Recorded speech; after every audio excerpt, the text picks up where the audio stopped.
Hey, what is going on out there, everybody?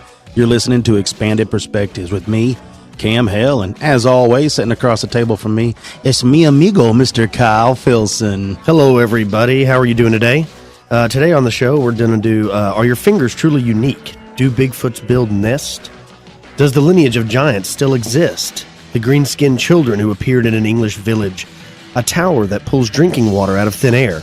The Minnesota Iceman, and an alien that was shot at Fort Dix. How are you doing today? I'm doing awesome, and an alien being shot at Fort Penis really just blows me away, man. Yeah, this happened January 18th, 1978. Woohoo! I can't wait to get onto it. Folks, if you haven't noticed, we've changed it up a little bit. We've had a few people send us messages and things saying that they would really like to know at the start of the show what we're getting into. That's what we're going to give you. We're going to give you our lineup. It helps out everybody. We always have the lineup. We just never really read it for anybody. Yeah, so I can totally understand that you don't really know what we're going to talk about until we start. I mean, everything doesn't need to be a mystery. Yeah. So like I said, hey, we're taking it as we go, and we're trying to get it all worked out to where it all falls into place. You give us probably, folks, stick around with us, really bear with us, probably 10 or 15 years, we'll probably get this down, I imagine. Yeah, I don't think we're doing too bad for only doing it for like a little over 6 months. Yeah, but maybe. Yeah. We're still ironing out the way we want to do it. Yeah, I would say give me till the 20-year mark. In 20 years, I'll probably have it figured out, maybe. Yeah, maybe. That's a big debate. Brad, how you been? I've been good, man. We just had we had off a 2-week period with Easter and also a bye week. So yesterday was our first baseball game, like in 2.5 weeks. So and the boys, and we won. Yep, the boys, and the team that we were tied with lost yesterday, so we are officially in first place. Ooh, nice. Yep, nice. I love it. The boys. I don't understand. I wish everybody could be just so carefree when it comes to any kind. I mean, it's win or lose. The minute the game's over, they don't care. As long as they get like a snow cone or a little kind of treat, they're just woohoo. No, you don't see a Major League Baseball player doing that. I don't think they even realize when they're winning or if they're losing. They like just completely oblivious to it. Yes. Well, it's funny because you would think, because I mean, how many times have you said the game that they lost, they thought they were winning? Yeah. They're like, oh, we're totally beasting this team. I'm like, no, you guys are actually losing. Yeah. Oh, okay. Yeah. I told you that Jacob was sitting in the dugout, and he was sitting up on top talking to his friends that they were really winning in the game I was at them, and they were destroying the other team. And he looked at his buddies. He goes, yeah, we're beasting these kids. And I was like, what? Yeah, they're 6 years old, so it's pretty funny. It is great. Well, yeah, let's get into a little fun. Let's have a little crazy article time. Do you think that your fingerprints are truly unique? See, I always thought that they were. I always 100% thought that my fingerprints was 100. I'm the only one with these fingerprints. Well, that's what I thought. But according to unexplainedmysteries.com, there's a new article in there. And it says, according to Home Office expert Mike Silverman, the process of using fingerprints as a computer database to identify someone as at a crime scene is fundamentally flawed. You're kidding me. No, it says, despite fingerprint evidence, or the way it's portrayed in the media and on TV, that all comparisons ultimately involve some human element, and as a result, they are vulnerable to human error, he said. And although it's very rare, almost like as rare as, I guess, winning the lottery, the odds of winning the lottery, but it is possible that your fingerprints could match somebody else's. Ooh, I wonder if that's ever happened in the past where someone's actually been found guilty of a crime. Well, I don't know. It says there's no conclusive evidence to support the idea that it's impossible for two different people to share a matching fingerprint. They don't rule it out. I mean, it could be that you would have a close enough match. Oh, that's crazy. I was wondering, and it made me think, I mean, like we were just speaking of my boys playing baseball. They are identical twins. Mm-hmm. So I wonder how similar their fingerprints are. And also, too, I wonder how close their DNA is to where if one did something DNA-wise, they couldn't tell them apart, too. Man, I don't know. That's something that I'm just going to say as a friend that coming from those two boys, you might want to look into. Because you're going to definitely pay for everything you've done. Yeah. Now, Silverman, a veteran fingerprinting technology veteran, having introduced the first automated fingerprint detection system to the Metropolitan Police, it says here he believes that a combination of false positives, partial prints, and human error can make the fingerprint identification process very unreliable. And I've always thought that was ironclad. If they have your fingerprints, you're done. I guess it has been treated that way, but now it's starting to come out that it may not be that way. So I wonder how many people have been incarcerated. Yeah.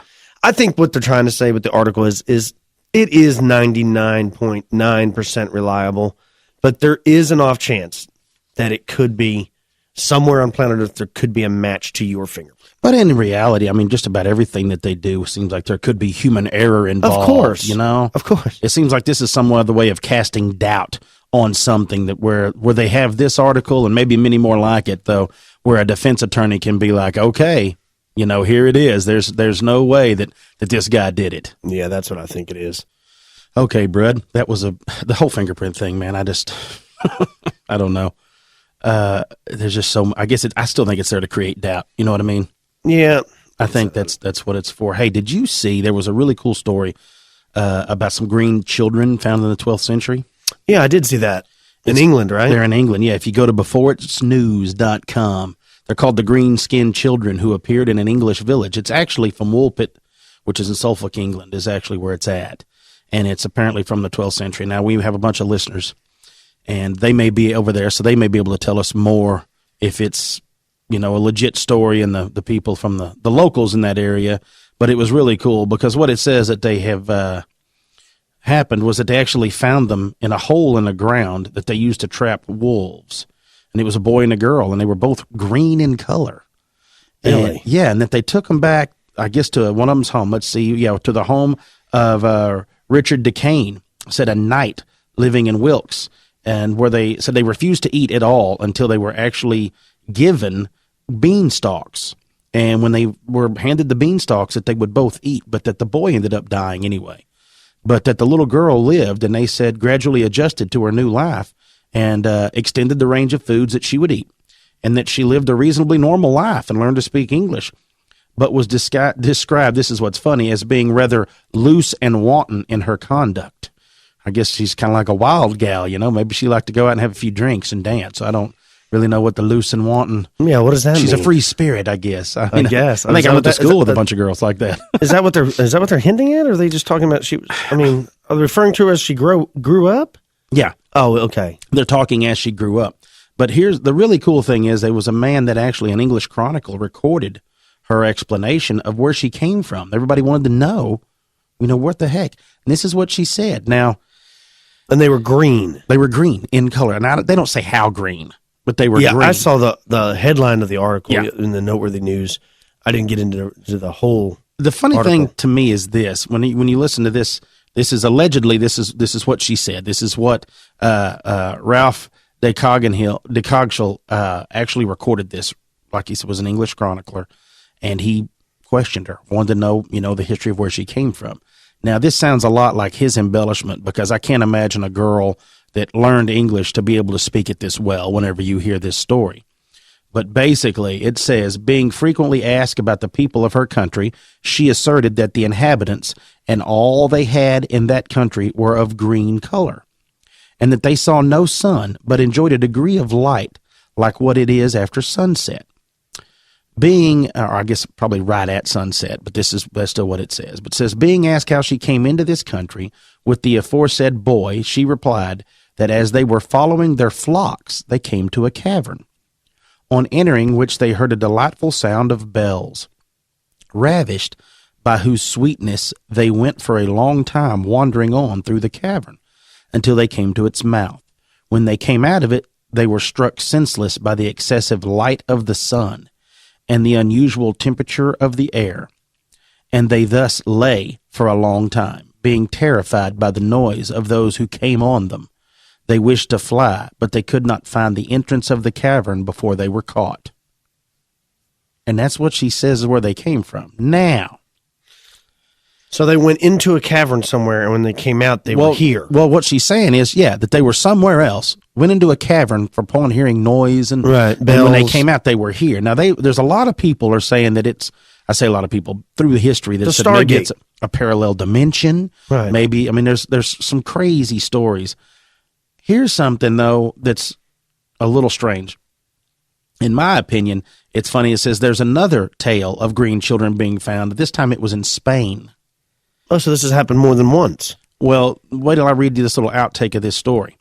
It's from Baños, Spain. In August of 1887, a boy and a girl of greenish color were found abandoned near a cave. They did not speak Spanish and wore unfamiliar clothing. Their eyes were described as oriental in appearance, Both children refused to eat at first. The boy grew weak and died, but the girl survived, learned Spanish, and explained that she and her companion came from a sunless land. The girl is reported to have claimed that they have been caught up in a whirlwind and found themselves in the cave. The girl died in 1892. Why does that sound so much like one like from the other 12th? story? Exactly. Exactly the same. Sunless sky. The only explanation is They're this. green. The story in Spain is bullcrap, that it's just an old wives' tale that's passed on from someone that heard the story From the 12th century. from the right. 12th century, Yeah. or it's history repeating itself. That's Yeah. the only two things it can be. Reminds me of that the blue guy. Have you ever seen the guy that turned blue? Yes, I did see that. He took some kind of silver. Yes. Man, I don't know what it was. Some kind of silver nitrate or something. I don't even remember why. But he looks like Papa Smurf. And he's Yes. going to be that way the rest of his life. Now, Wikipedia, of course, being the fountain of knowledge they are, they have a little bit more of just a plain explanation of this whole thing. And it even says in the article, they give a rather mundane explanation. And it says this: many Flemish immigrants arrived in eastern England during the 12th century, and they were persecuted after Henry II became king in 1154. A large number of them were killed near Bury St. Edmunds in 1173 at the Battle of Farnham, fought between Henry II and Robert de Beaumont, 3rd Earl of Leicester. Paul Harris has suggested that the Green children's Flemish parents perished during a period of civil strife, and that the children may have come from the village of Forham St. Martin, slightly to the north of Bury St. Edmunds, where a settlement of Flemish fullers existed at the time. They may have fled and ultimately wandered to Woolpit. Disoriented, bewildered, and dressed in unfamiliar Flemish clothes, the children would have presented a very strange spectacle to the Woolpit villagers. The children's color could be explained by green sickness, the result of a dietary deficiency. I got you. So they're not like green, like Kermit the Frog green. Well, that's- they got and- like a green. it doesn't hint to really them. tell you the tint. Yeah, because the minute I hear like the green children, I'm with you. As I'm like, alien green. Like the blue guy, the guy that's blue. He is blue. He's blue. Yeah. He is as dark blue as a Smurf. Yeah. But you know what? I was with you as I'm thinking green. Like, oh man, these kids are green. But it may be a little bit like that jaundice. You hear, you've You eat seen a bunch baby of with carrots, jaundice. you'll start turning a little orange. Yeah, you know? you're just kind of like, okay, is it just a hint of green? Because I'm thinking with you, like, this is Kermit the Frog green, man. So anyway, it's a pretty neat little story that I was like, oh, that's pretty cool. That is pretty cool. Did you see on the cryptozoology news, a guy by the name of the Squatch Master just released a new video, and it's on YouTube as well, and he's showing that do Bigfoots actually build nests? And he's got a bunch of pictures. I think it's like 4 or 5 pictures on there, and he shows this what he believes is a Sasquatch nest. It's got interwoven branches, piles of leaves, tree bark laying around, like bedding material. And he claims that that's what these things create, and that you can go out in the woods and you can find these structures, and when you see them, these are created by Sasquatch. Now, according to a researcher by the name of Roland Enos of the University of Manchester, great apes like orangutans and gorillas, they actually are known to build nests. I know the mountain gorillas are known to nest on so the it's ground. not an uncommon trait amongst the greater apes. It says they know how the wood's going to break. They have a feel for how strong the nest needs to be made, and they have the intelligence to make it almost like a crude human being would make a shelter. And hypothetically, if these cryptids actually do exist, they believe that they probably prefer the safety of a cave over these. But when there's no cave around, they'll build this nest to keep them away from insects and other predators, or something like that. And also, it says that they only use them like one time and then they move on. So this feeds into the theory of them being a nomadic tribe, or how they move around from place to place. Here's the thing. I don't know that that's true. This guy could make that nest and then come back and take a picture of it. I hate to be the one that's always like trying to bust people's chops. Last week I was busting the audio, and now this guy's nest video. I'm not trying to do that. But to me, that's just not enough proof for me to see a structure made. Well, Sasquatch made that. And even on the Les Stroud show, what was the name of that? Survivor Man special or whatever. But they were showing that Todd Todd guy. What's his last name? Todd Standing. Standing, yeah. I was thinking Todd Sees, the alien guy. Todd Standing it showed all these interwoven branches and stuff, and he's saying that these weren't nests, but those were markers. Like, this is a territorial marker, and see how these are on this path, and they're pointing towards me. That means don't come in this area, and then the other ones are more welcoming. Is this stuff, is it really made by something natural? Or is this just happen to be a tree fell down and a bunch of trees fell on it from a windstorm, snow-bearing load, and it kind of looks like somebody made a nest, but is that really what it is? Or are these people manufacturing these and then taking pictures and claiming, look, I found this, I don't know. Well, I agree with you. It could be both. I guess it could be it could be real. Yeah, and it could be real. Could be real. Yeah. I would like to see one. Me too. I would like to to find one, to see something where I could visually, like everybody else, I want to witness this alleged nest or this alleged, these limbs, to where there's places that you've been that there's nobody else. There's nobody else out in these woods and all that stuff. But also, too, you've built lean-to shelters and things when you've gone camping and messing around. And if you left them there for 6-8 months or so and somebody stumbled upon them, then it would look like something built it. Well, something did build it, but how do you know that wasn't a human being that built that? That's what I'm getting at, is I don't. Man, I mean, if it was a cold night and it was a little misty out or something, and I was in the woods and I didn't have a tent, me and you've been rough backpacking several times, I would make a structure. I'd much rather sleep inside of a structure than just sleep out on the flat ground. Maybe that's all it is. Well, and also, too, to argue the point that it is real is I'm assuming that the great apes build it to save themselves from predators. That's exactly right. The That's problem in North America is, what's the only predator that a great ape's going to, or that a great ape of that size is going to have a problem with? Mountain lions, maybe. A grizzly bear, but we've maybe. Also heard stories of them just destroying pigs, feral hogs, like no problem. Yes. So exactly. to me, I don't know. It's a really, like I said, I would like to see one. My thing is this. Okay. Is there not hair? Is there not some sort of, if you could find one fresh, you should be able to find some sort of DNA on the branches, you would think, wouldn't you? Well, there's a Jack Link's wrapper inside of it, and they had a straw pillow, so they know it had to be Sasquatch. Now, I don't know. Yeah, if you're using your bare hands, you're going to leave something on there, I would think. Well, I know on the Les Stroud show, because I did watch it, both parts, some of those trees you could tell were very large, and I don't think a human being would be able to do that with their bare hands. To snap them off, yeah. There's no way. But... And some of those, you also, too, you see where they're snapped off are quite a ways up there. Yeah, no, I know. That is interesting. Yeah, I'm still not saying that couldn't be snow, load, wind. But you know what? But I'm not ruling it out either, because some of that stuff is interwoven. It almost looks like it. You and I have been hunting on places before and seen these, and I've talked to a few people, too, that have seen these. Is you've been hunting on areas where there's a lot of blue stem grass, big fields of blue stem grass. And folks, of those that don't know, we're talking about, almost like straw, but it's probably 3.5 foot tall to 4 foot. It can get taller, but blue stem's big, thick, and it's clumps, almost like the way monkey grass grows in clumps. Blue stem grows together. And there'll be fields of it here in Texas. And it's real rough to walk through, and that's where a lot of animals hide, a lot of whitetail bed down in it and the whole thing. And we've been on places hunting where there's no cattle, there's no horses, but out in the middle of that blue stem grass is big bedding areas. Oh, yeah. And I don't mean just like a bunch of small ones for whitetail. You can see those. But I've seen some that are single bedding areas that are very large, larger than a whitetail doe and her fawn, or even 2 fawns. Larger than any, where it looks like something very, very large has laid in that blue stem grass. Yeah, and I don't know what it is. I don't know. I have no idea. Now, I can speculate.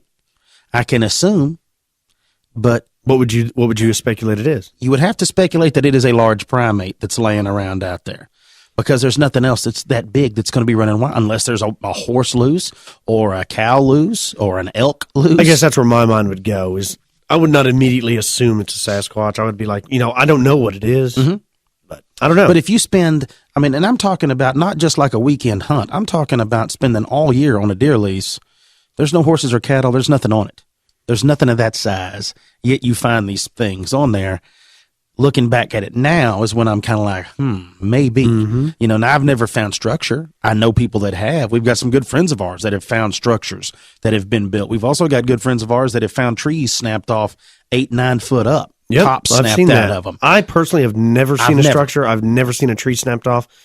But also, as far as the structure in a tree, I don't know that I was really looking for something like that. So I might have walked right by and just, it's just some brush piled up, or it's a broke tree. You know what I mean? Yeah. I could see how that could happen numerous times. I'm not in the woods looking for snap trees. Yeah. I'm tracking or looking for whitetail or something. Or places to set up to hunt. Yeah, and the same thing. I'm probably going to start paying a little more attention now that I know about it. Every time I read one of these things, I get a little bit more. Yeah. Yeah. Well, I think of the places I hunted on a ranch, 3,800 acres. That was rough. I mean, there was probably 2/3 of it you had to walk. You couldn't get anywhere else on it. And, we heard some strange things while we were out there. But I never once thought of that. It never once dawned on me instantly to go, it's Sasquatch. I'm glad it didn't, because I sleep by myself at night a lot when I used to hunt. Oh, yeah. Yeah. I don't know if I'd be so comfortable doing it. Or you wait till it's so dark that you can't. I mean, it's from any bow hunter or anything like that. You're always, the thing is you try to set till way after dark so you get down without anything seeing you. You don't want anything to ever, bust you going up into your, you can as much as possible. That's yes. right. That's what's vice versa in the morning. You want to get in there way before light. Daylight. Yeah. So it makes you start thinking, because I know now sitting there and like you said too, knowing some of the stories that we've talked to people off air about and that we've had emailed us and things that you're like, makes you start really thinking. You're like, I think I'll get down about 20 minutes before dark. I'm going to go ahead and make my way out of here, because I don't want to. When you're just using a bow. I mean, a sharp when stick it's really and dark out and all you got is a bow, you're like, You're in trouble, baby. That's all I'm saying is you're in trouble, baby. That's when you stand on the string, draw the bow to full, and put the broadhead in your mouth, and then just step your toes off the string. Just drive it through the top of your head. You don't want nothing to get you. Yeah, I mean it really is. I don't know, but I would really like to. We'll put links to that. I'll put links to the video and stuff. But I would really like personally to see one of those structures. Okay, Philly, I got a cool story here, because I'm in the water business myself. Yeah, and I'm always kind of checking in on stuff like that. And that's one thing that I always think about is water safety. And around the world. Now, we are at a luxury to be able to have it here in the States at the level that it is. But I found this on SmithsonianMag.com, and it's about Ethiopia. And it's actually, there is a man that has invented a tower called the Warka Water Tower. I saw pictures of it. It looks cool as hell, right? Yeah, it looks pretty neat. I don't know how it works. Well, it's designed to pull drinking water out of thin air. That's what it says in the title. Now, how does that work? 25 gallons of clean drinking water per day is what this thing can come up with. Really? See, now that's more than enough for a family to get by. That's enough for you to it's not cook mechanical. With. It's enough for you to drink, wash clothes, whatever you need water for. Wash your camel. They say it's kind of like have you ever heard of the life straw? The one that lot of backpackers carry. Yeah. Well, that's kind of what they're trying to be along those lines. So is it pulling condensation out of the air? Yes. And it's condensing it? And kind of storing it and the whole thing. Now, here's the thing. It's a 30-foot tall vase-shaped tower. And it's actually got the Warka is actually the name of a fig tree that's native to Ethiopia. Okay. It looks like a piece of art, in my opinion. It looks because it's got these crazy-looking fingers at the top of it, doesn't it? Mm-hmm. It says right here that it's actually comprised of a lightweight, elastic juncus stalks woven in a pattern that offers stability in the face of strong wind gusts while still allowing air to flow through. A mesh net made of nylon or polypropylene, which calls to mind large Chinese lanterns, hang inside, collecting droplets of dew that form along the surface. As cold air condenses, the droplets roll down into a container at the bottom of the tower. The water in the container then passes through a tube that functions as a faucet, carrying the water to those waiting on the ground. Man, that is impressive. Now, this is in Ethiopia, right? Yes. Now, let me tell you this. I was going to say, before you finish with your next sentence, does this device work anywhere on planet Earth, or does it only work in certain regions? Well, the way it sounds, it works anywhere because it's just collecting it from the air. Because especially if it's doing it in Ethiopia, you know what I mean? Like, if this would be not as amazing if it was in the middle of the Amazon jungle, I'd be like, well, there's water everywhere. Or if it was right outside of Seattle and it's just raining like hell. Exactly. That's, you're talking about a place that's very, very dry because there is moisture in the air. Man, this could they... Now, the picture of it doesn't look gigantic. Could they make, that's always a talk, is we're running out of fresh water on this planet. Allegedly. Could they construct a gigantic one of these that, say, produces 2,500 gallons a day? I'm sure they could. I'm sure they could. That sounds like money-wise, this seems like it's more like the big wind turbines. It's better to have a whole bunch of them than one gigantic one. Oh, I got you. A bunch of 30-footers. Well, that's another thing. How much do these things cost? I mean, can the average person in Ethiopia afford one, or are these things like $2 million a pop? And so, I don't think it's that big a deal. I don't even think that it's actually going to cost much of anything because Water.org co-founder Matt Damon is involved in this, and so is Bill Gates. Oh, really? Yeah, they're both really big into the whole water thing. I know Matt does a lot to help out and things, and then so does there's another fella that's also helping to. I think that they've actually put out the reinvent the toilet because of the low flows, because of the water wasted and things like that in the high flow toilets. But there's other people getting more and more involved in this. But I'll tell you something that blew me away. They said people in this region of Ethiopia to find clean water sometimes takes around a 6-hour journey to find. Now, just to get water. We bitch about sitting in traffic, first world problems for an hour, or you're pissed off because your iPad won't stay charged. These poor people have got to travel 6-hour journey for water that you have to have. Yeah, you have to have. You have to have. They said people in this region spend 40 billion hours a year. I know this is going to sound stupid, but if I lived 6 hours from water, I probably wouldn't live 6 hours from water. I would probably live 6 feet. You know what I'm saying, though? Like, exactly why would I choose to live someplace after? I mean, I could see a well dries up or something, but then I'm like, well, dude, I'm going to have to move. Yeah, but also, too, I don't know anything about where they're at. I don't know what kind of maybe military turmoil it's under to maybe you can't get there and like nobody lives there. We control the water and people have to come from 6 hours from where they live to get to it. Maybe it's right there in the same village, but there's like a 6-hour line wait to get it. Possibly, you know what I mean? Very possibly. They said that it affects nearly 1 billion people in Africa alone from being able to get water. And see, these are things that we take. Okay, for those of you that don't know, folks, I work in the municipality here in the water department. And I'm a lab rat. I do a lot of quality control for our water plant that's here in this town. So I've gone to school and done it. I've done it for 10 years now. And it's one of those things that I didn't really choose the career. The career almost kind of pulled me into it. But it's things that I always look at for this water thing. And I've had to deal with people in customer service and the fact that, we get called to their homes and they're pissed because there may be a line break and the guys may be working on that. And you have to go up and talk to the people at the house and they're mad because they turned on their faucet and there's no fresh water coming out of their faucet. Yeah. And you got to wait maybe an hour or two before, we turn the valves back on by the time the flushing and the repairs have been made and all that. And people are pissed, and they're like, hey, man, we're trying to get it back on. But trust me, you'll have water this evening or you'll have water in the next couple of hours or 45 minutes or whatever, not 6 hours. Yeah. And you're talking about water. I mean, you've seen the water some of these people are dealing with isn't great. I mean, it's one of those ones that, you even boiling it, you're just kind of like, ooh, what the heck's going on, But this seems to be something that really, really may help everything. I mean, it's going to be something that... So what's the game plan? They're going to start mass producing these things all over Ethiopia? Is that the game plan? Well, or anywhere that any third world country that has problems with water that Matt Damon and this guy are going to start constructing these? Is that what the game plan is? It seems like they're going to start offering them up to a lot of remote villages is what it says that it really seems to be doing. And that the temperature, the way it happens is the difference between the temperature between nightfall and daybreak. And it says that they are proving extremely successful. Even in the desert where the temperature differs as much as 50 degrees, that they're actually been able to pull it out of the air.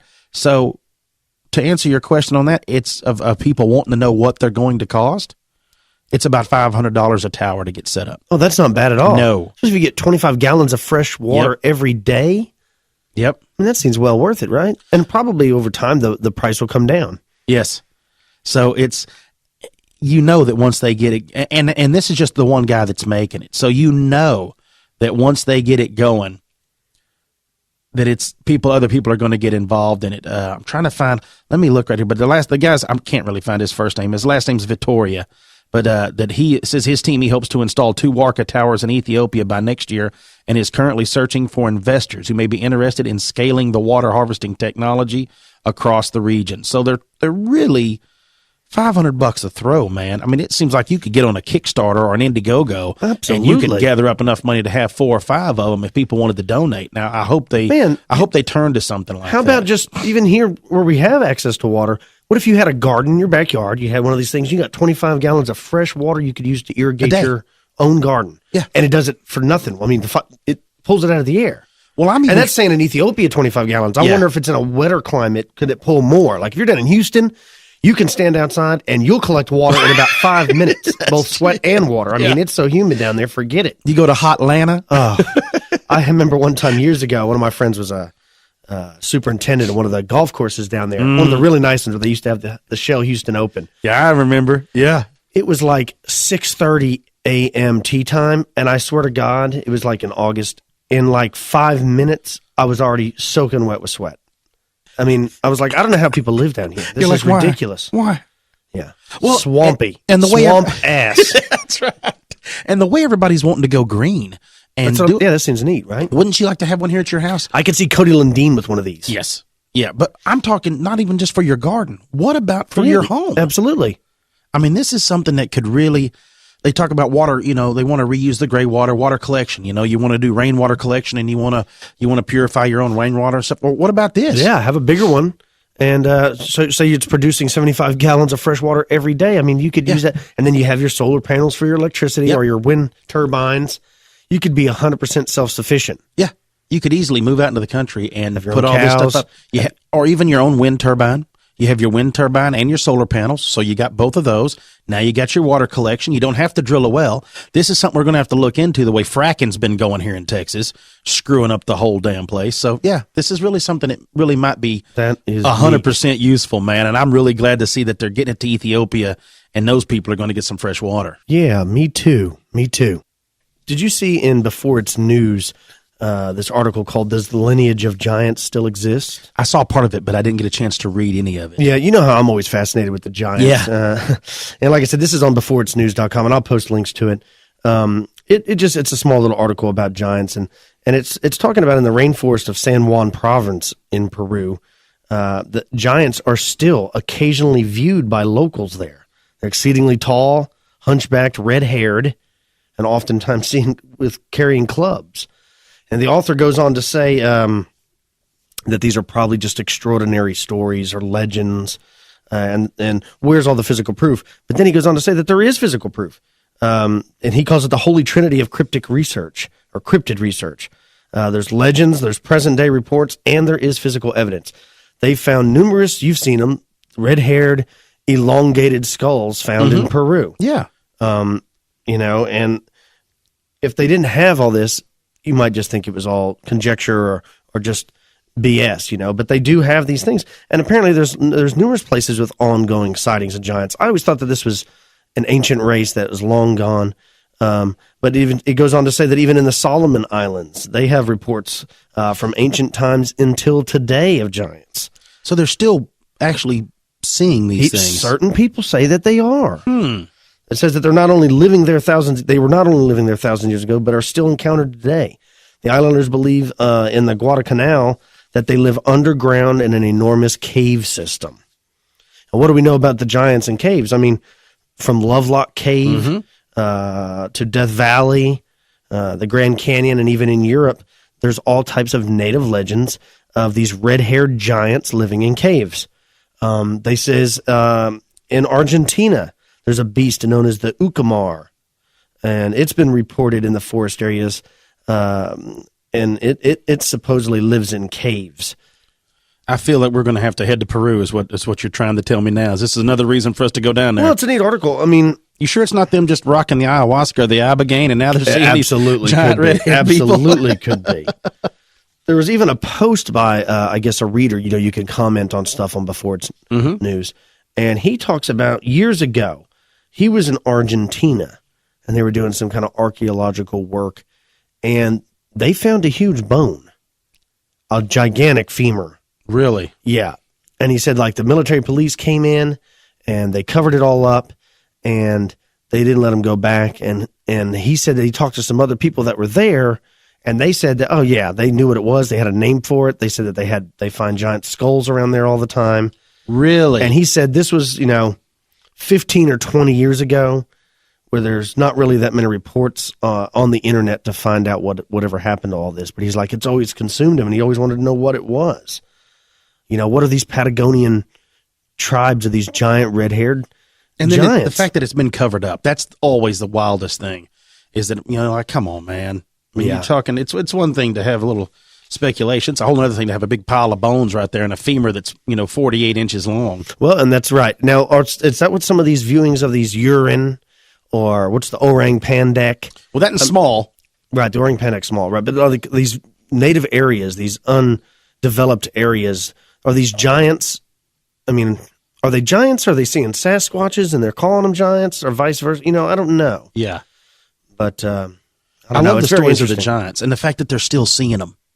Well, there's, how I am on that. There's thousands of cases here in North America alone about, giants. I mean, you can go to newspaper clippings. You can go, they have bones. I mean, there's no doubt. It's not manufactured. It's real.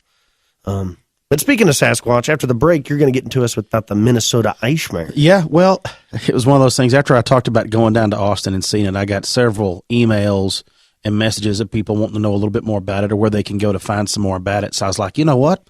I might as well kind of give a good history or the rundown of the Minnesota Iceman after I talked about it on the last show. So I'm going to kind of get into it. And I tell you, the more the digging, I mean, I really spent some time digging on it, and I found some really interesting stuff out about it that I had no clue that I haven't found anywhere else, and I've found about it. So Oh, I think man, it's I gonna can't be wait. enjoyable. Yeah, it's going to be cool. All right, well, stay with us, folks. This is Expanded Perspectives.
And we're back with Expanded Perspectives. Thanks for joining us, folks.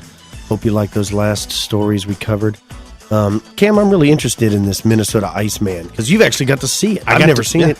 I've read about it a long time ago and saw some really crappy photos off the internet of the thing. Yeah. It looks like a rotted, I don't know, a monkey? prune. Yeah. Yeah.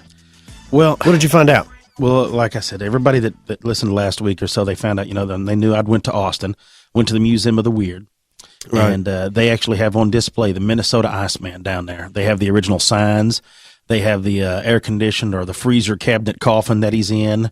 You get to go in a room where it's, the locked room. You get to go in there. You get to stand and look over any like people have done since the 60s, staring over here at the Minnesota Iceman. Is it still in ice? Yeah, still in ice, 100%. Still in ice. Okay.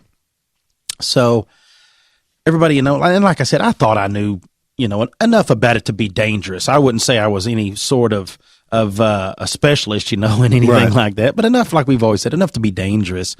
So I had got a few messages and things from people, and, they wanted to know a little bit more about it. So I was like, you know what, I think I'll look into it and talk about it on the show. And then this, like I said, this just led into more and more stuff. Now, folks, I'll tell you what I saw. I'll talk about it on there. What I saw looked to be, it was male.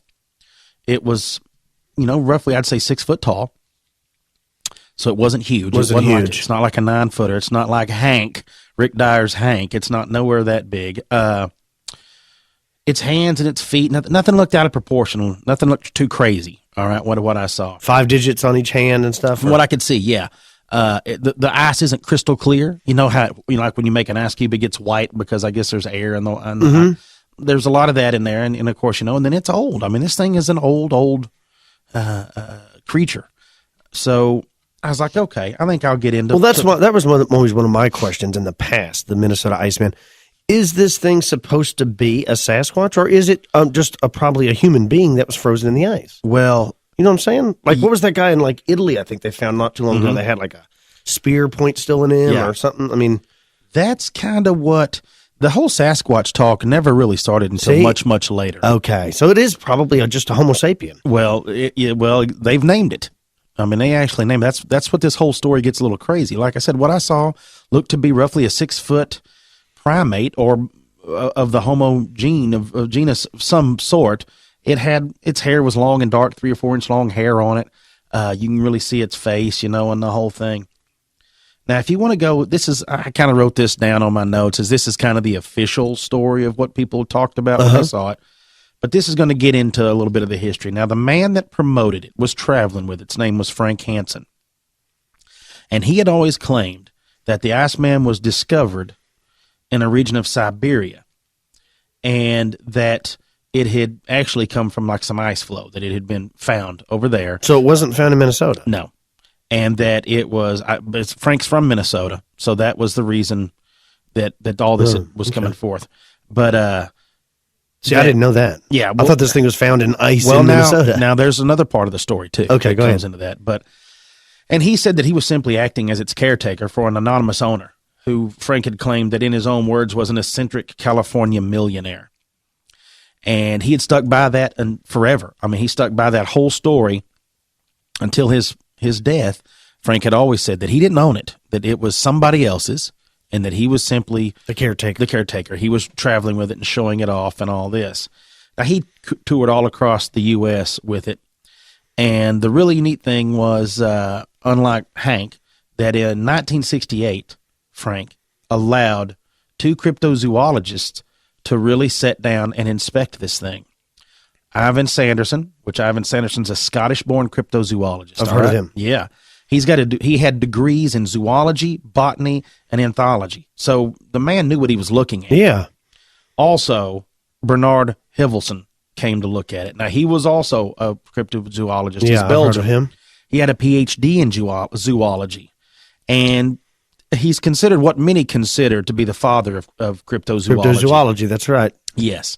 So those 2 men in 1968, along with Frank Hansen, just those 3, studied it. Frank was in the room with them while they studied it.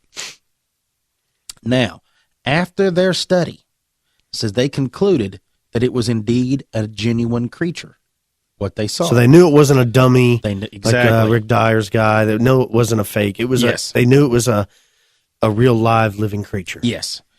And in fact, they stated that they had found putrefaction where some of the flesh had been exposed from the melting ice.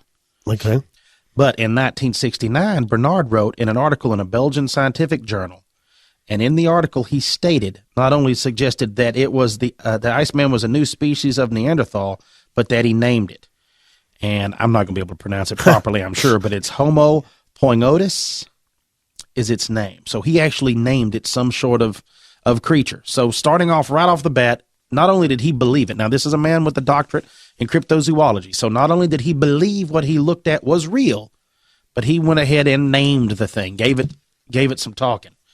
So Bernard believed most likely, now this is what's funny, here's part of the other story we're talking about, that it had most likely been shot and killed in Vietnam during the Vietnam War, is what he said, which is interesting because you and I did some stories on the rock apes in the past, and they're not huge animals. That's the rock true. apes aren't very big, so now we're kind of leaning And back the more orang towards pandek, like we talked about earlier, that's like from that area too, isn't it? So And now it's we're not large. talking maybe about a 6-footer or so. So wait a minute. So now the guy's saying he thinks it might have been shot in Vietnam, transported to Siberia where he bought it. No. All Bernard is saying is he believed that it was shot in Vietnam, and that's all he's saying during the Vietnam War. Okay. Frank never once gives any inkling that this is where it came from, and I'll get into more where it comes from later. Because I have heard stories, and I'm sure the listeners have heard stories and things too. I have heard and read in places too that Frank allegedly had shot it, back in the day, and then he went and got it and brought it, and it was shot up in Minnesota, in the woods of Minnesota. Yeah, I think that's what I heard.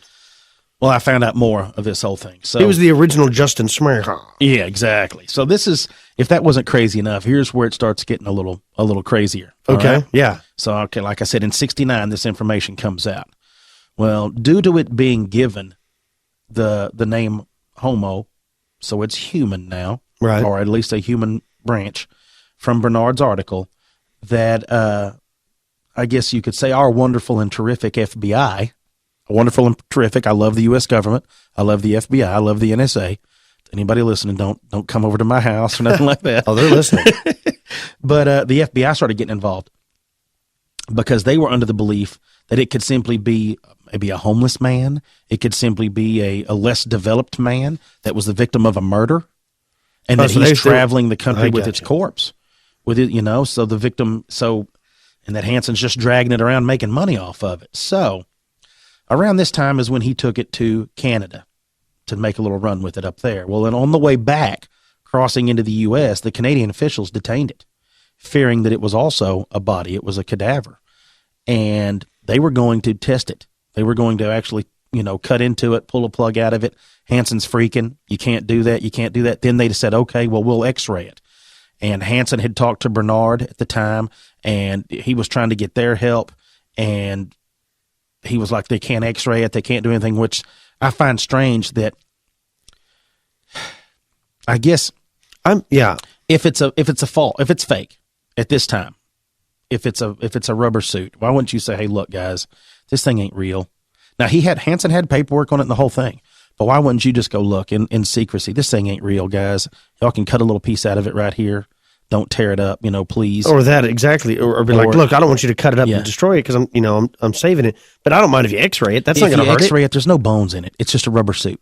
You know what I'm saying? Right. If that's what it is, hey, it's just a rubber suit.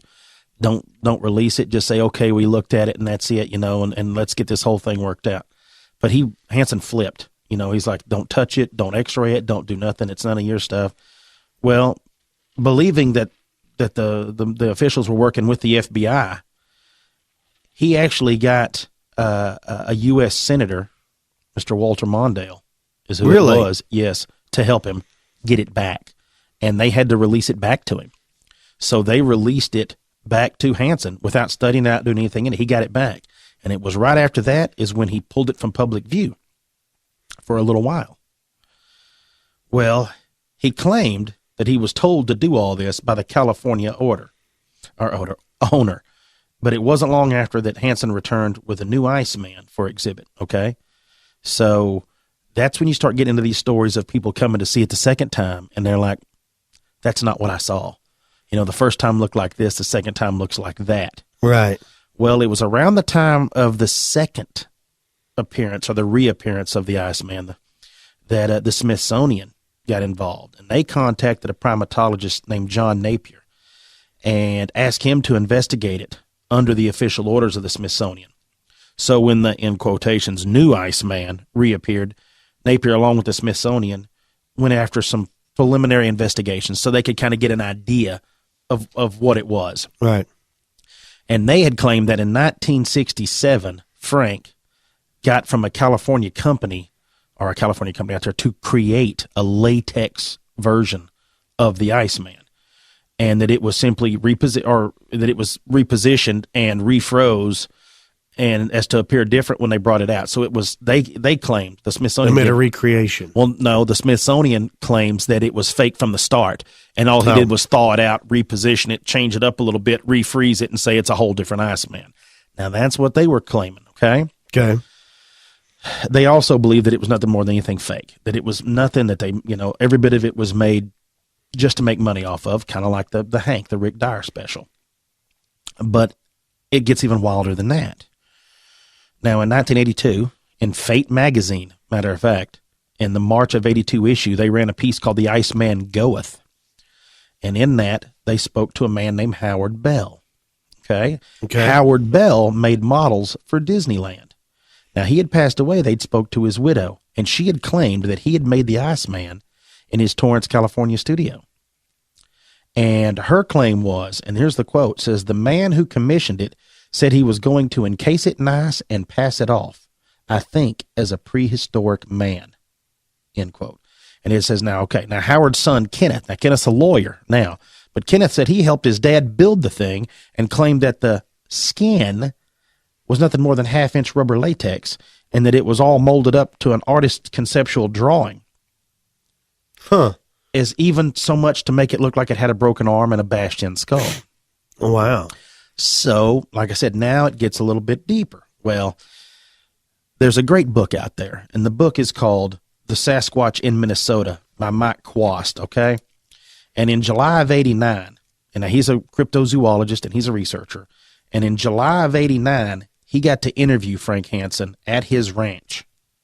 And he come up with a bunch of information from it. And this is straight from the book, okay? This is straight from Mike's book. This is what Mike states. It says, according to Hansen, what does not appear in either scientist's report is just how they became convinced the Iceman was real. To get the best possible view of it, they had hung bright lights over the glass under which it lay. Now, I've seen this. I've seen the glass. I know in my mind, I'm picturing right along what's going on. Exactly what it looks like. And while Hansen was away from them for a moment, one of them placed one of the hot lights directly on top of the ice-cold glass, and it shattered, and a pungent odor like that of rotting flesh rose from the ice. This convinced them that it was an actual corpse, freshly killed, lay before them. Hansen will never forget what the distinguished scientist said when he reminded them of their promise not to publicize the story at that point. And this is what they said. We are scientists first and gentlemen second. Huh. So they were going to run with it. They took it and run with it instantly. He didn't want them to tell it was even real then. Right. He's just touring with it. He don't want them to know it's real because he knew it would get taken away from him. Right. Now, Ivan Sanderson reports, and his even refers to him saying this, and it says the corpse or whatever it is rotting. This could be detected by a strong stench typical of rotting mammalian flesh, excluding from one of the corners of the insulation in the coffin. Whatever this corpse may be, it would seem to include flesh of some kind. Now, him talking about that leak in the corner of the coffin, right. You can see that leak in the corner of the coffin if you go to Austin, to the Museum of the Weird, and see it because it's there. It was pointed out to us. You go around and you can see where it's almost like they've taken the wood graining stickers that look like on pool tables and on the top of old stuff like that. Yes. That's what some of that stuff looks like that's on it. And down in the bottom corner of it, some of that is stained. Some of that wood is stained, and you can tell it's something has drained out of right there, like it had gone to thaw out. Well, that's just something funny to me that I had seen that, asked him about it, and then now it's in paperwork. It's in Mike's book as he talks about it. All right. Now, here's a little funny thing, I guess, before we get off the subject of the Minnesota Iceman was a lot of people, like we said, have toured and looked at it, and there's a lot of people in Austin that have talked about it, and they even tell stories of people that have come and seen it when they were kids and then come see it now in Austin. They're like, yeah, that's what I saw. And then there's some older people that have come to see it, and like, I saw it when I was a kid, and that's not what I did. That's not what I'm looking at. What you have isn't what I saw as a child. Now, of course, that can be as a child. You may embellish it in your mind, things like that. Well, there's movies I've seen as a child that I loved, and you watch them now as an adult, and you're like, golly, this is terrible. It's horrible. Why did I love this movie so much? Most of all the Van Damme and Steven Seagal movies are those movies. Yeah, I used to think those were really awesome when I was younger. I loved it. Van Damme's a great guy. Oh, yeah. Steven Seagal's a monster. He taught Anderson Silva the front kick. But anyway, I'm getting off topic. But and they even talk about some of this stuff. So while you're down there in Austin, and which, like I said, if you're interested in crypto at all, you need to go down there. You need to go see the Minnesota Iceman. It's part of history. Well, getting back into this, many people believed that this alleged California owner was a real person. And some believe, like I said, that Frank shot and killed the creature himself in the woods of Minnesota. And, but what's funny is Frank, in all the stories and all the books and all the things, he always referred to this California owner, this guy in California, this private owner. Even up until his death, he always referred to it as the owner. Now, when they purchased the Minnesota Iceman, it didn't come from Frank and his family. They had not owned it for about 10 years whenever they purchased it, and it got shipped to Austin. So they had not had it for a long time. But this mystery owner, the story goes, is in 1967 at an Arizona State Fair. Frank met the man, and this guy was talking to Frank, and one thing led to another. Now, Frank used to travel with a lot of antique tractors. That was one thing that used to go with him with the Iceman, and I think that's what he traveled. He was an antique tractor collector. Right.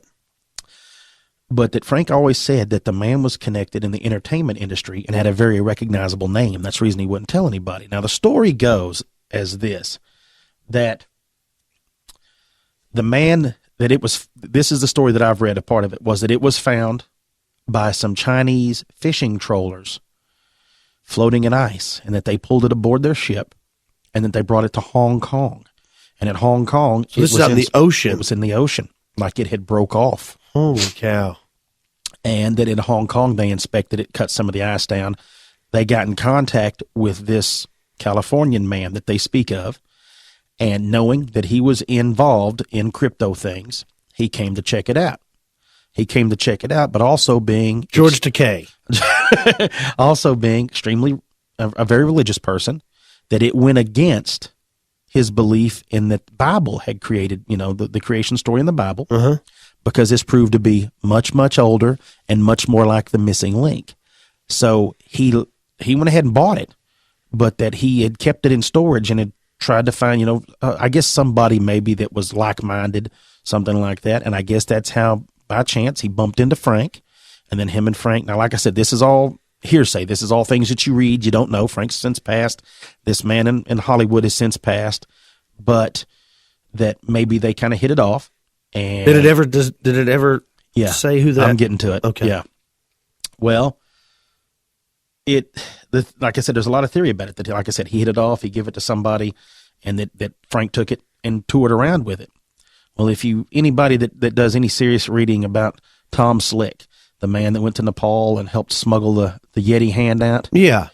Jimmy Stewart was the man that helped him smuggle that out. I've heard that he had an interest in stuff like that. They believe it's Jimmy Stewart that helped get this whole Iceman thing out. And that was being said. There is an article one time that somebody had spoke to Frank on the phone. This is a few years after Jimmy had passed away, and not too long before Frank passed away. And they mentioned it to Frank. And they said, Frank, we think it's Jimmy Stewart. Because Frank would never say. And they said there was a long pause on the phone. He said, I guess we'll never know since he's already gone.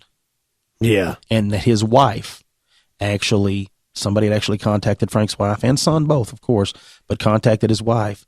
And she said, whoever that person was, Frank took it to his grave. Because she said, I don't know. But she said Frank never cared about cryptozoology until he got involved with that. And Frank and his wife went and met Bob Gimlin in the 60s after he filmed that. Right. So that's kind of where the story goes. If you like it and you like the story and you like this, do yourself a solid. Order that book. Find that book, The Sasquatch in Minnesota by Mike Quest. Do yourself a solid. Go down to Austin. Check it out. Look at it. This is one of those stories that there's a lot more involved in it. I mean, you just mentioned this whole thing. Yeah, I never heard that whole explained story. I always heard that the guy found it or something, or shot it in Minnesota, shot it, and then toured the U.S. with the thing. That's what I heard. The story that I had heard was that it was shot in the back of the head. That like it had even put its hand up. Yes, and I think a bullet went through its hand, through its wrist, and then went into its head. It was like a 357 or something. Well, it was the story I had heard was it had been shot in the back of the head, like running away or so, like that, and that Frank had his dog with him, and they were out hunting in the woods. Yeah, shot. And they were out in the woods, and that he left it there, and it snowed hard that night, and he didn't know what it was. He thought it was a hairy person, and he split. And then it wasn't till later he came back, like a few days later, and gathered it up, brought it back home, put it in a freezer and froze it, and then decided to do this and kind of set it out there and tour with it. Then, like I said, I hear this story that it's comes from Siberia, and Frank tells that. And then you hear this story that it actually could have possibly been found by a Chinese fishing troller, and that they pulled it up. Man, so that's wild. If nothing else, it makes for a great story. Absolutely. But if you really, this is one of those things that as I sat there and I read and researched and looked into this, and I kind of boiled it down, I was like, you know what? This seems the kind of story that you would build in Hollywood, and you would build to protect somebody.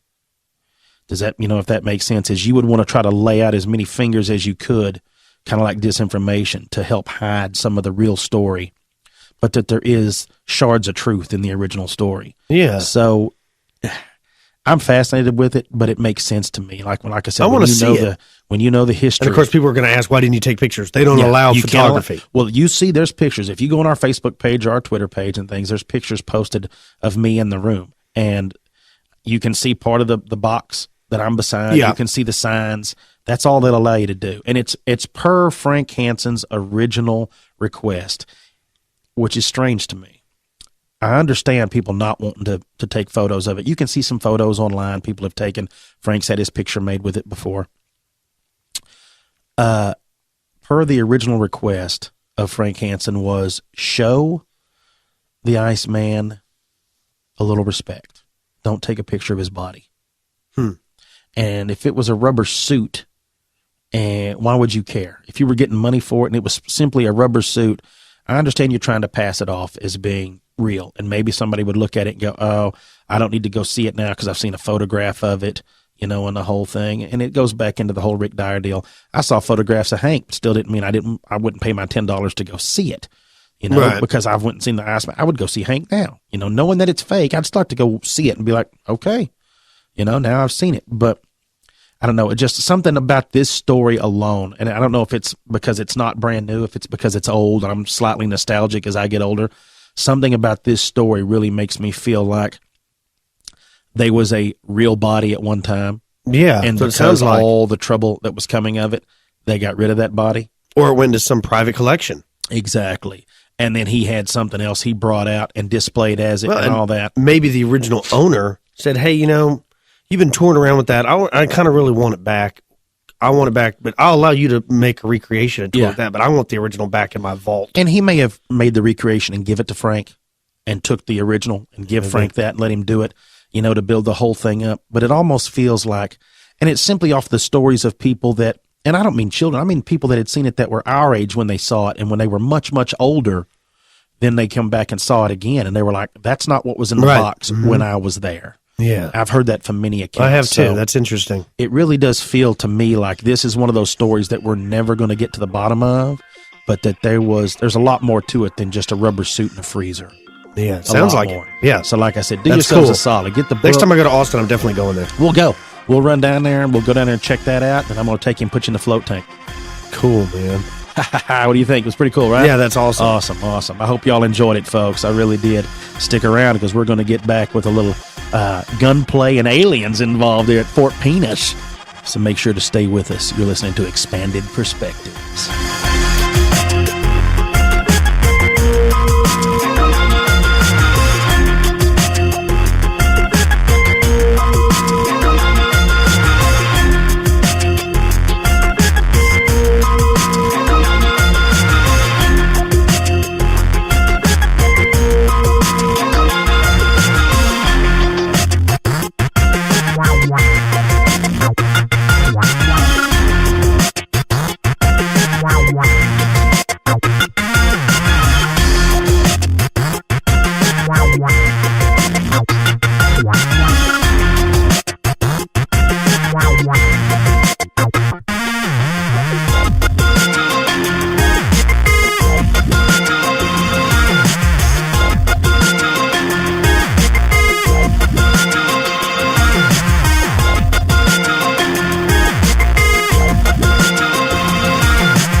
All right, man. We are going to jump back into this article right here. Kyle, you know, I'm really into this military and the aliens and all this stuff. And now you got some teaser story you've been dangling over my head like a carrot for the last 4 or 5 days. So what have you got? Yeah, this is pretty interesting. It's called An Alien Being Shot Dead by Military Police. Not just at Fort shot. Dix. No, they killed it. Dead. Yep, they killed it. This is off of UFOcasebook.com. Are they touring with him in a freezer? No, they don't have. There's no sign of the body. Damn it. I don't know if you've ever heard of this story. No, actually, I've not. Okay, and this takes place January 18th, 1978. Fort Dix and McGuire Air Force Base. Okay. Apparently, these two bases butt up to each other, and they're in New Jersey. Okay, leave it to you to start dragging out more New Jersey stories. Well, it just happens that way. You know, I don't aim for it to come out that way. It says here that during the early mornings of January 18th, 1978, multiple UFOs were sighted flying over Fort Dix and McGuire Air Force Base and two adjacent military bases. Shortly afterwards, Air Force Security Patrol was ordered to the back gate of McGuire Air Force Base to allow the entry to New Jersey State Police, who were searching for something. Crazy, right? Yeah. It says one of the airmen on duty was Sergeant Jeff Morse, which is a pseudonym to protect him. And it says the state trooper told Morse that a Fort Dix military police was pursuing a low-flying object that had hovered over his car. Then a small being with a large head and slender body appeared in front of his car. The MP had panicked and shot the alien several times with a .45 automatic. Oh, damn. Yeah. Then the being had fled over the fence between the two bases before falling and dying on a deserted runway. It says Morse and his colleagues found the body lying on the runway, and as they followed routine procedures, they roped off the area as a crime scene before other Blue Beret forces took over. Morse was relegated to a backup role, but he could see from a slight distance what was happening. It says later that day, a team from Wright-Patterson Air Force Base arrived in a C-141 cargo aircraft, crated and removed the body. It says 2 days later, Morse and other participants were taken to Wright-Patterson Air Force Base in Ohio, where they underwent intimidating interrogation and were again warned not to talk about the incident. He said, they told me about my duty. They told me to keep my mouth shut. I signed a form that is supposed to bind me for life. Shortly after returning to McGuire Air Force Base, Morse was debriefed by his commanding officer, a lieutenant colonel, also name unknown, or not unknown, but not named here. And he said he wanted to hear no more about this incident. Shortly thereafter, each of the airmen who were involved in this transaction were separated and moved to different bases overseas. Morse himself was removed and transported to Okinawa. It's crazy, right? It says the author of this article has met with Morse face-to-face several times, talked with him on the telephone and other numerous times, and considers him to be a completely credible source. He has cooperated fully, answering all questions to the best of his ability, and agreeing to meet and talk with various colleagues. He has even given a formal deposition on the incident in the presence of several witnesses, and was subject to questioning on specific details. As a direct consequence of innocently being in the wrong place at the wrong time, Morse has been harassed and threatened, his reputation defamed to the point that he's had difficulty finding employment. Another one of the witnesses to this extraordinary event was a man named George Filer. He was a major in the U.S. military, U.S. Air Force, and he's now retired, who was also stationed at McGuire Air Force Base in 1978, serving as an intelligence officer. One of his duties on the base was briefing the other generals about the activities going on there. And I found a short interview on YouTube of George Filer. I'm going to play that for you now. Now, it's a little hissy. It's a recording. I didn't do the recording. It was like that on YouTube. And I've edited it up so if it sounds a little chopped up, it is, because the full interview is like 25 minutes long. I got you. And I'll put that in the link so you can watch the entire video. But go ahead and give this a listen. My name is George A. Filer III. I don't normally use the third. But I was in the U.S. Air Force, and my final rank was major. Well, I was normally, like I mentioned, a briefing officer, and I would come to work 4 o'clock or so in the morning. And on the morning of January 18th, 1978, I drove through the main gate at McGuire, and I noticed that there was red lights out on the runway, and that probably something was going on out on the runways there because of all the red lights and, like police cars and fire trucks and so on. And this particular morning when I went into the command post, I was met by the head of the command post, and he said that it's been a very exciting evening, that we've had UFOs in the, over the McGuire all night, and that one had apparently landed or possibly crashed at Fort Dix, and that when a military policeman came upon the alien, that he had pulled out a gun and shot them. And I said, a foreigner, an alien? I was a little bit confused by him saying alien. He says, no, an alien from outer space. He was very specific about the fact that an alien from outer space had been shot at Fort Dix, and that it had run away after being wounded and headed for McGuire. Now, McGuire and Fort Dix just have a fence between them, and this alien supposedly climbed the fence or went under it or whatever and got to McGuire and died out on the end of the runway.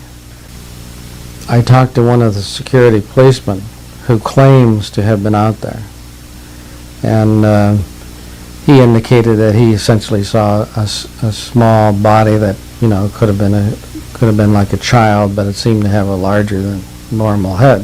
The way it's been kept secret to a big extent is the fact of through ridicule.